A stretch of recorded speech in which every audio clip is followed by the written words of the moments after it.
ओम शांति। 16 मई 2024 बाबा के महावाक्य।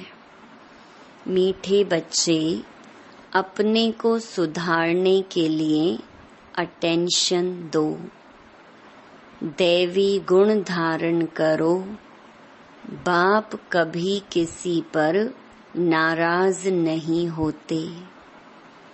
शिक्षा देते हैं, इसमें डरने की बात नहीं।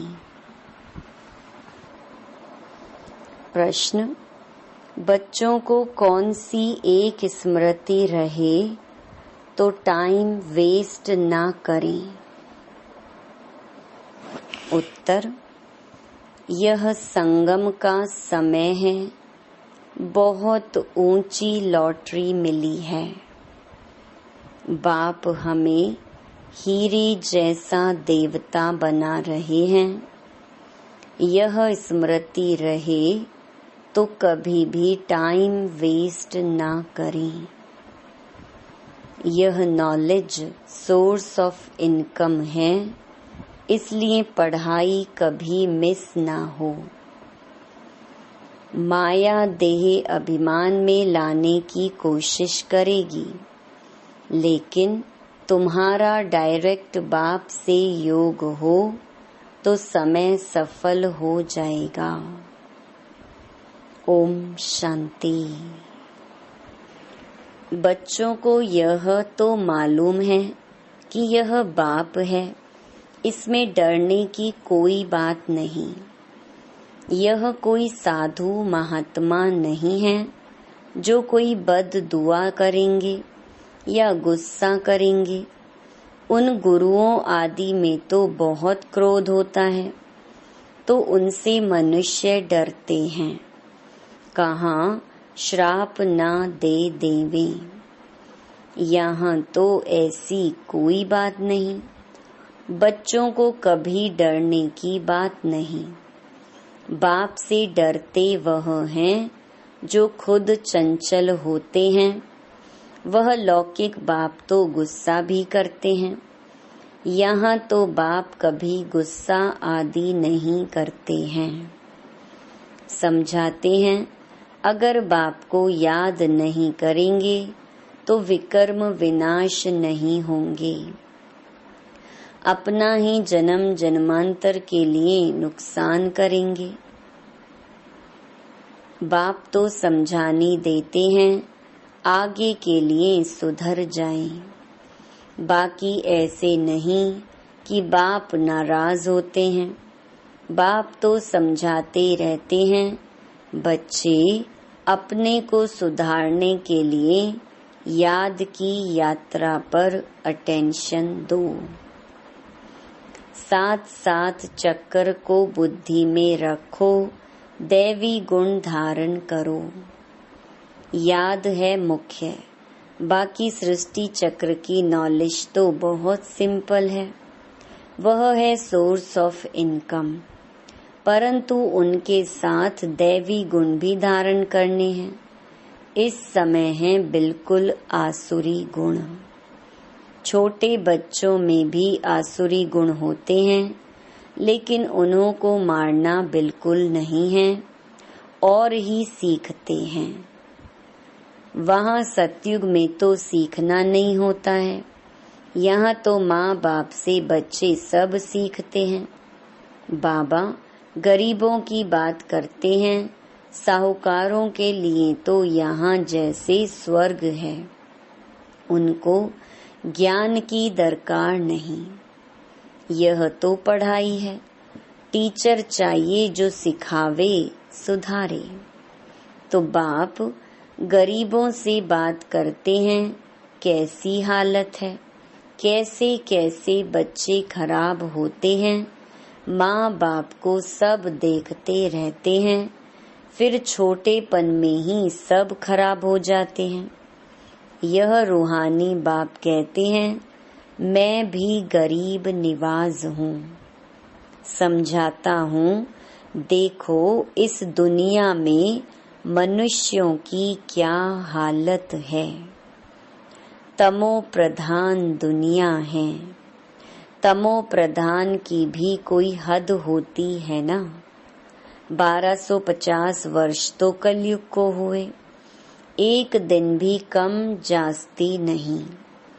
दुनिया जब पूरी तमो प्रधान हुई तब बाप को आना पड़ा।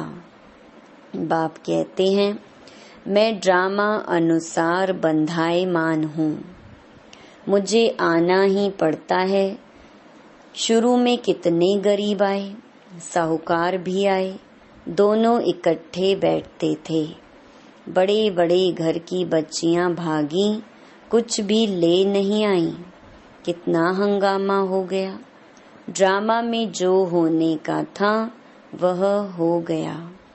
ख्याल भी नहीं था ऐसे होगा। बाबा खुद वंडर खाता था क्या हो रहा है। इन्हों की हिस्ट्री बड़ी वंडरफुल है। यह भी ड्रामा में नूंद है। बाबा ने सबको कह दिया, चिट्ठी लिखाकर ले आओ, हम ज्ञान अमृत पीने जाते हैं। फिर उन्हों के पति लोग विलायत से आ गए। वह बोले, विष दो। यह कहें हमने ज्ञान अमृत पिया है, विष कैसे दे सकते। इस पर इन्हों का एक गीत भी है। इसको कहते हैं चरित्र। शास्त्रों में फिर श्री कृष्ण के चरित्र लिख दिए हैं। श्री कृष्ण की तो बात हो ना सके। तो यह सब ड्रामा में नूंद है। नाटक में यह सब होता है, हंसी कुड़ी आदि आदि। यह तो दोनों बाप कहते हैं, हमने कुछ भी नहीं किया, यह तो ड्रामा का खेल चल रहा है। छोटे छोटे बच्चे आ गए, अभी वह कितने बड़े बड़े हो गए हैं। बच्चों के कितने वंडरफुल नाम संदेश पुत्रियां ले आईं। फिर जो उनसे भाग गए उनका वह नाम तो है ही नहीं। फिर पुराना नाम शुरू हो गया, इसलिए ब्राह्मणों की माला होती नहीं। तुम्हारे पास कुछ भी नहीं है, पहले माला फेरते थे, अभी तुम माला के दाने बनते हो। वहाँ भक्ति होती नहीं। यह नॉलेज है समझने की, है भी सेकंड की नॉलेज। फिर उनको कहते हैं ज्ञान का सागर। सारा सागर शाही बनाओ, जंगल कलम बनाओ, तो भी पूरा हो ना सके। और फिर है भी सेकंड की बात। अल्फ को जान गए हो तो बेबादशाही जरूर मिलनी चाहिए।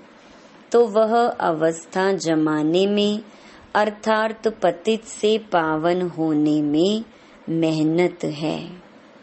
बाप कहते हैं, अपने को आत्मा समझ, मुझ अपने बेहद के बाप को याद करो, इसमें है मेहनत।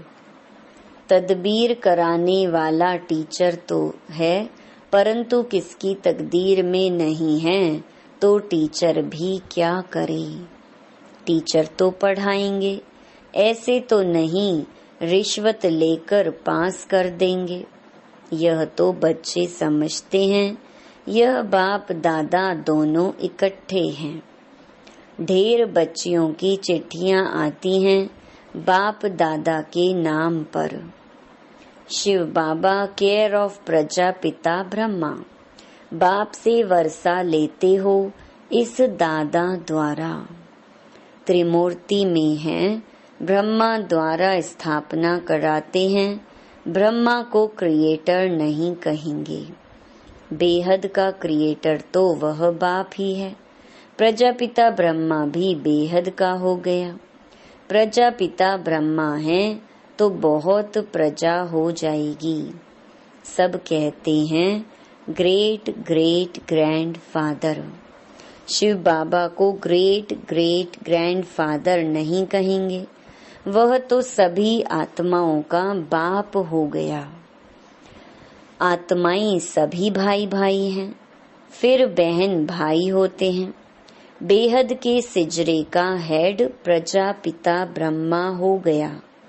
जैसे बिरादरी का सिजरा होता है ना, यह है बेहद का सिजरा। आदम और बीबी, एडम और ईव किसको कहते हैं? ब्रह्मा सरस्वती को कहेंगे। अब सिजरा तो बहुत बड़ा हो गया है, सारा झाड़ जड़ जड़ी भूत हो गया है, फिर नया चाहिए। इसको कहा जाता है वैरायटी धर्मों का झाड़। वैरायटी फीचर्स हैं, एक ना मिले दूसरे से। हर एक की एक्टिविटी का पार्ट एक ना मिले दूसरे से। यह बहुत गुह्य बातें हैं, छोटी बुद्धि वाले तो समझ ना सकें। बहुत मुश्किल है। हम आत्मा छोटी बिंदी हैं, परमपिता परमात्मा भी छोटी बिंदी है, यहाँ बाजू में आकर बैठते हैं। आत्मा कोई छोटी बड़ी नहीं होती है। बाप दादा दोनों का इकट्ठा पार्ट बड़ा वंडरफुल है। बाबा ने यह रथ बड़ा अनुभवी लिया है। बाबा खुद समझाते हैं, यह भाग्यशाली रथ है। इस मकान अथवा रथ में आत्मा बैठी है। हम ऐसे बाप को किराए पर अपना मकान व रथ देवें तो क्या समझते हो? इसलिए इनको भाग्यशाली रथ कहा जाता है, जिसमें बाप बैठ तुम बच्चों को हीरे जैसा देवता बनाते हैं। आगे थोड़े ही समझते थे, बिल्कुल तुच्छ बुद्धि थे। अभी तुम बच्चे समझते हो तो फिर अच्छी रीति पुरुषार्थ भी करना चाहिए, टाइम वेस्ट नहीं करना चाहिए। स्कूल में टाइम वेस्ट करने से नापास हो जाएंगे। बाप तुमको बहुत बड़ी लॉटरी देते हैं, कोई राजा के घर जन्म लेते हैं तो जैसे कि लॉटरी मिली ना। कंगाल हैं तो उनको लॉटरी थोड़े ही कहेंगे, यह है सबसे ऊंची लॉटरी। इसमें टाइम वेस्ट नहीं करना चाहिए। बाबा जानते हैं माया की बॉक्सिंग है। घड़ी घड़ी माया देह अभिमान में लाती है। तुम्हारा बाप के साथ डायरेक्ट योग है, सम्मुख बैठी है ना, इसलिए यहाँ रिफ्रेश होने आते हो ड्रामा अनुसार। बाप कहते हैं, मैं तुमको जो समझाता हूँ वह धारण करना है। यह ज्ञान भी तुमको अभी मिलता है, फिर प्रहलोप हो जाता है। ढेर आत्माएं चली जाती हैं शांति धाम। फिर आधा कल्प के बाद भक्ति मार्ग शुरू होता है। आधा कल्प से तुम वेद शास्त्र पढ़ते आए, भक्ति करते आए हो। अब मूल बात समझाई जाती है कि तुम बाप को याद करो तो जन्म जन्मांतर के विकर्म विनाश हो। यह नॉलेज है सोर्स ऑफ इनकम। इससे तुम पद्मा पदम भाग्यशाली बनते हो, स्वर्ग के मालिक बनते हो। वहाँ तो सब सुख है। बाप याद दिलाते हैं तुमको स्वर्ग में कितने अपार सुख दिए हैं। तुम विश्व के मालिक थे, फिर सब गंवा दिया। तुम रावण के गुलाम बन गए हो। राम और रावण का कितना यह वंडरफुल खेल है। यह फिर भी होगा, अनादि बना बनाया खेल है। स्वर्ग में तुम एवर हेल्दी वेल्दी रहते हो। यहाँ मनुष्य को हेल्दी बनाने के लिए कितना खर्चा करते हैं, वह भी एक जन्म के लिए। तुमको आधा कल्प एवर हेल्दी बनाने में क्या खर्चा होता है? एक नया पैसा भी नहीं। देवताएं एवर हेल्दी है ना, तुम यहाँ आए ही हो एवर हेल्दी बनने के लिए। एक बाप के बिगर सर्व को एवर हेल्दी और कोई बना न सके। तुम अभी सर्व गुण संपन्न बन रहे हो, अभी तुम संगम पर हो। बाप तुमको नई दुनिया का मालिक बना रहे हैं। ड्रामा प्लान अनुसार जब तक ब्राह्मण ना बने तब तक देवता बन न सके। जब तक पुरुषोत्तम संगम युग पर बाप से पुरुषोत्तम बनने न आए तो देवता बन न सके। अच्छा, आज बाबा ने रूहानी ड्रिल भी सिखाई, नॉलेज भी सुनाई, बच्चों को सावधान भी किया। गफलत नहीं करो, उल्टा सुल्टा बोलो भी नहीं, शांति में रहो और बाप को याद करो।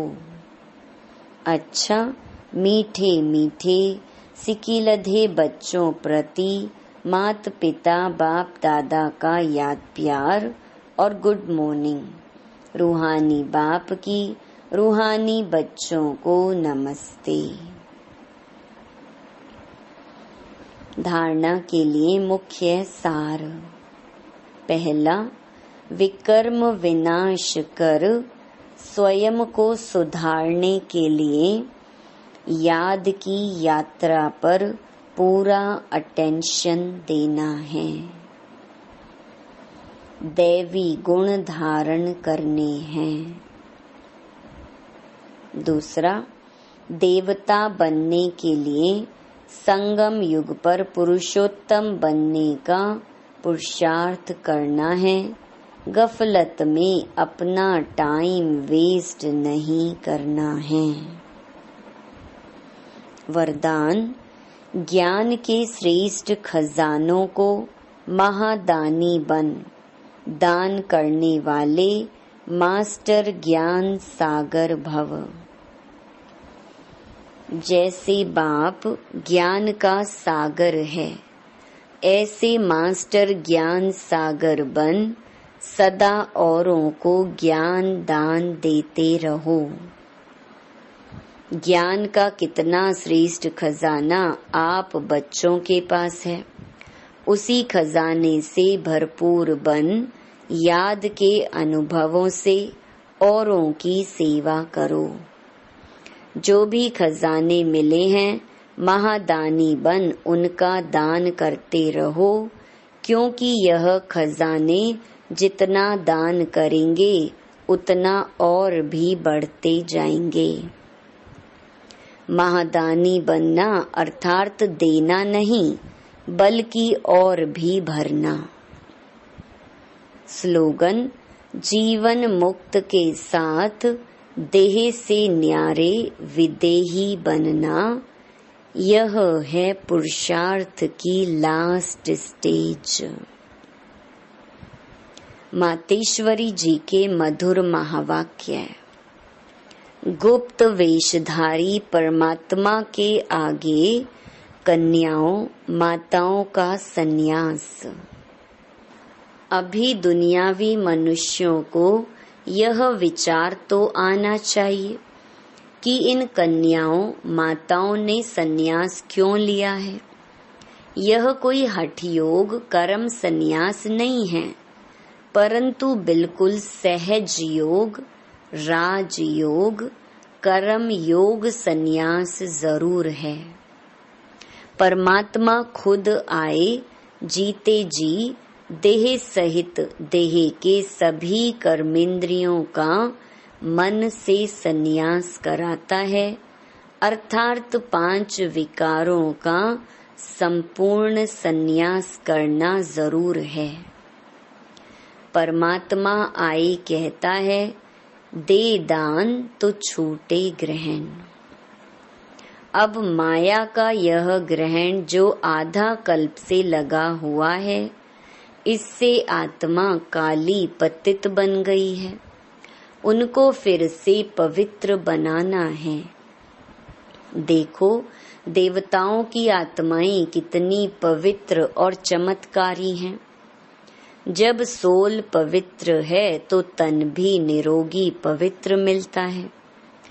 अब यह भी संन्यास तब हो सकता है जब पहले कुछ चीज मिलती है। गरीब का बालक साहूकार की गोद में जाता है तो जरूर कुछ देख गोद लेता है, परंतु साहूकार का बालक गरीब की गोद में नहीं जा सकता।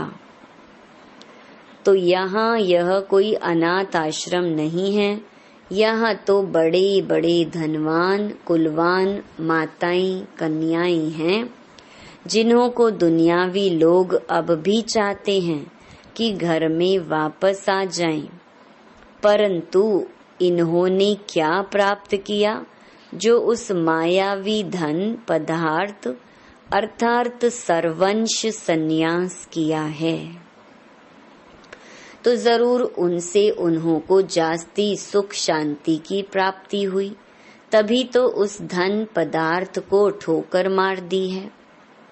जैसे राजा गोपी चंद ने अथवा मीरा ने रानी पने का अथवा राजाई का संन्यास कर लिया। यह है ईश्वरीय अतीन्द्रिय अलौकिक सुख, जिसके आगे वो दुनियावी पदार्थ तुच्छ हैं। उन्हों को यह पता है कि इस मरजीवा बनने से हम जन्म जन्मांतर के लिए अमरपुरी की बादशाही प्राप्त कर रहे हैं, तब ही भविष्य बनाने का पुरुषार्थ कर रहे हैं। परमात्मा का बनना माना परमात्मा का हो जाना, सब कुछ उसको समर्पण कर देना, फिर वो रिटर्न में अविनाशी पद दे देता है। तो यह मनोकामना परमात्मा ही आकर इस संगम समय पूर्ण करता है, क्योंकि अपन जानते हैं कि विनाश ज्वाला में तन मन धन सहित सब भस्मीभूत हो ही जाएगा। तो क्यों ना परमात्मा अर्थ सफल करें।